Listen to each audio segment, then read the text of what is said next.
Nah kalian ini kan KTP Sidoarjo. Sidoarjo. Nah sempat ngurus nggak untuk pemilihan 14 Februari? Sempat. Di mana, di Jember apa di Lumajang? Di Lumajang. Oh berarti kalian nyoblosnya di Lumajang? Kalau aku kayaknya masih di Sidoarjo deh Mbak, kayak gitu. Soalnya kemarin stasiunnya sempet di Jember kan Mbak. Terus kayak akhirnya dan nggak kepikiran kalau ternyata stase besoknya masih belum ada kepikiran stase besoknya ada di Lumajang. Jadinya untungnya di Jember juga belum ngurus. Jadinya udah ya biar nggak double. Akhirnya kalau misalnya di Jember ngurus nanti susah. Kalau misalnya ternyata di sini juga susah gitu loh. Jadinya ya udahlah tetapin aja Sidoarjo. Oh berarti hari Rabu pulang dulu gitu ya? Pemilihannya hari tanggal 14 Rabu, iya benar. Sehari coblos terus balik. Nah, aktivitas kembali. Iya, memang harus gitu. Iya, ya kan hidup itu harus seimbang ya, Mbak ya. Iya, benar banget. Kalau kalian udah punya pilihan? Insya Allah. Udah meyakinkan gitu ya, karena udah berapa sih 5 kali debat, 5 kali ya kan? debat. Udah sempat ngikutin nggak kalau debat-debatnya para calon? Beberapa ngikutin, cuman kadang ya pas sambil jaga sih Mbak, kayak lebih ke kurang fokus kayak dengerin gitu, kayak masih kayak dari teman-teman aja sih kayak dengerin. Tapi maksudnya ngikutin perkembangannya, maksudnya dari medsos kan banyak. Iya, makanya. Dari Kan medsos, rata-rata TikTok orang-orang gitu. review Ya, gitu. review Kan. gitu. Baru debat pertama apa jam 1 jam pertama udah ramai. Udah ramai, iya. Wah, ada apa nih? Ada apa? Kalau Iya, kita iya. sambil jaga kan nggak mungkin ya Mbak kita sampai ini kebetulan juga stase kemarinnya kita ada stase yang jaga. Oh. Kita berdua kayak lagi stase malam. yang ada jaganya. Jadi kayaknya Jaga untuk konsen buat lihat itu setengah-setengah lah kayak gitu. Jadinya udah pasti kita lihatnya di review kan. Di review. Tapi emang jeleknya akhirnya nggak denger semuanya tapi potongan-potongan. Itu yang kayaknya harus kita lihat-lihat lagi sih Mbak. Kan kalau potongan kan orang-orang gampang banget ya ngepotong Iya. kayak di video kecil-kecil kayak Iya gitu. benar. Jadi Kalau PR-nya di situ. kalau menurut kalian itu generasi muda ya, karena memang menurut survei juga untuk di periode ini kan memang kebanyakan Gen Z yang berperan, yang memiliki suara gitu. 2000-an. Iya, ditegesin lagi ya 2000-an. Saya juga pengen loh katanya 2000 gitu. Itu gimana nih tentang politik? Apakah harus melek politik? Apakah harus punya kayak ilmu gitu ya? Nggak harus mendalami, enggak. Cuma maksudnya tahu lah kalau berpolitik itu seperti ini gitu. Gimana? Kalau menurut saya memang harus sih Mbak. Soalnya emang dalam keseharian kalau mungkin dalam dunia dunia pekerjaan tuh kan emang ada kayak politiknya meskipun kayak sedikit-sedikit gitu kan. Jadi memang ya harus kudu melek politik karena memang dari kita melek politik kita tahu kayak gimana pemimpin kita, kayak gimana nanti kedepannya buat kita sendiri. Soalnya kan emang apa yang kita pilih juga akan balik lagi ke kita gitu loh. Jadi memang kayak ya harus melek politik karena kalau nggak melek politik kan jadinya kan kayak kayak bebek gitu ikut aja gitu ya.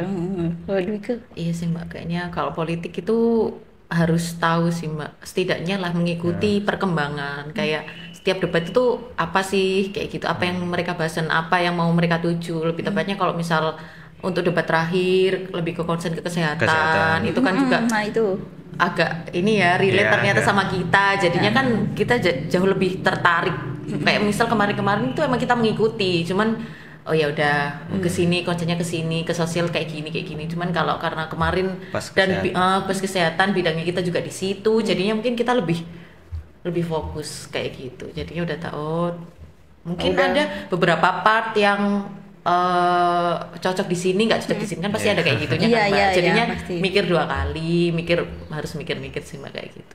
Cocok di sini nggak cocok di sini, cocok bidang ini ternyata nggak cocok di kesehatan, cocok di kesehatan nggak cocok di bidang ini. Itu juga ternyata bikin pusing ya Mbak buat milih buat tanggal 14 ini kayak waduh. Pengennya sih kayak acak gitu ya, pengennya presiden aja. Tapi iya. Tapi kan sebenarnya nggak bisa kayak gitu ya. Oke. Tapi itu tidak merubah ini ya. Apa kalian itu sebenarnya awalnya saya ini, tapi setelah melihat debat, setelah melihat dari reviewnya di medsos kayaknya jadi berpindah gitu. Apa kalian memang dari awal udah punya pilihan ini deh gitu? Kalau dari aku sendiri awal punya pilihan Mbak.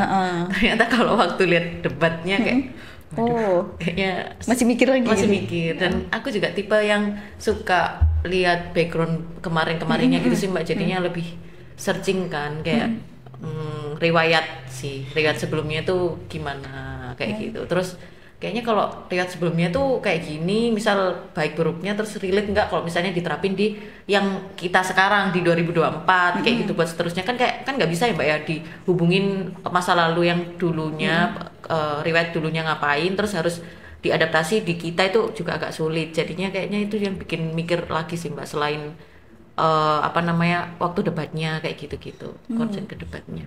Kalau saya sih ini sih kayak apa namanya? Kayak air. Mengalir. Iya. Jadi kayak lebih tepatnya awal milih ini, terus debat 1 ganti, debat 2 ganti. Jadi kayak bingung juga soalnya memang dari ketiga tuh memang apa ya, emang ada positif ada negatifnya sih. Pasti. Jadi ya semuanya balik lagi ke mana yang lebih apa namanya, kalau kita pilih itu lebih tenang di hati kita gitu kan. Nggak yang nyesel loh kenapa aku milih ini kan enggak.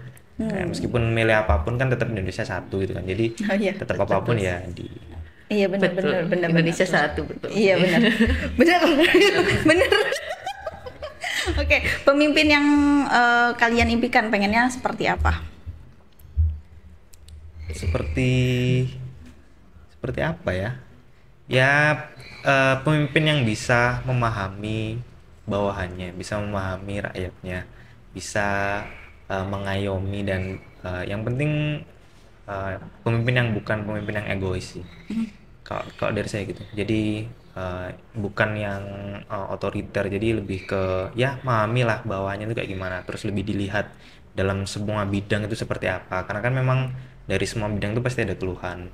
Terus meskipun pemimpinnya udah benerin bidang 1, bidang 2 ada yang nggak srek, bidang 3 ada yang nggak srek, nah itu kan pasti ada. Jadi kayak menurut saya lebih pemimpin yang saya suka itu pemimpin yang bisa memahami sih. Dwike. Kayaknya lebih ke apa ya, pemimpin apa ya? Aku pengenin. Mungkin Kayak pemimpin apa? rumah tangga nanti. Ya nggak salah sih kalau itu. Nggak sih Mbak, kalau aku lebih tepatnya kayaknya ke pemerataan aja sih kayaknya. Kalau sekarang kalau aku sih dari dulu itu suka banget lihat ini sih Mbak. Aku dari dulu tuh suka banget lihat pulau-pulau kecil-kecil gitu loh Mbak. Aku juga tipe yang suka lihat, meskipun aku suka di dalam kamar, tapi ternyata aku Kemana-mana ya? suka banget lihat ke NTT, NTB kayak gitu yang kecil-kecil. Menurutku kayak mungkin kalau adanya pemerataan susah sih Mbak emang buat pemerataan, apalagi secara perekonomian beda, terus secara jual beli atau dan kawan-kawannya juga beda. Tapi kayaknya mungkin tempat-tempat kecil itu harusnya bisa lebih konsen ke tempat-tempat kecil juga sih Mbak. Tapi kalau di Jawa kan kayaknya nggak usah diragukan ya Mbak, masalah bidang apapun kayaknya wow, kayak pasti lebih maju. Tapi kalau ke tempat-tempat kecil kayaknya juga jadi suatu PR sih Mbak buat ke situ. Juga kebetulan apa namanya juga ada pengalaman di situ, di tempat-tempat kayak gitu, jadi udah tahu kan dalamnya kayak gimana, kayak memang kayak misal kalau dalam segi apa kayak misal kesehatan kurang kayak gitu, kayak oh ya ternyata orang-orang di sana itu juga butuh banget ya kayak gitu. Kayak lebih tepatnya ke pemerataan, tapi pemerataan yang sistemnya juga tidak memaksa kayak gitu sih Mbak. Oh, oke. Jawabannya bagus sekali. Terima kasih atas kedatangannya. Terima kasih kita udah sharing-sharing gitu ya. Siapa tahu nanti kita bisa ketemu lagi kan di lain waktu gitu. Terima kasih banyak. Terima kasih banyak Mbak Kiki. Sehat-sehat selalu.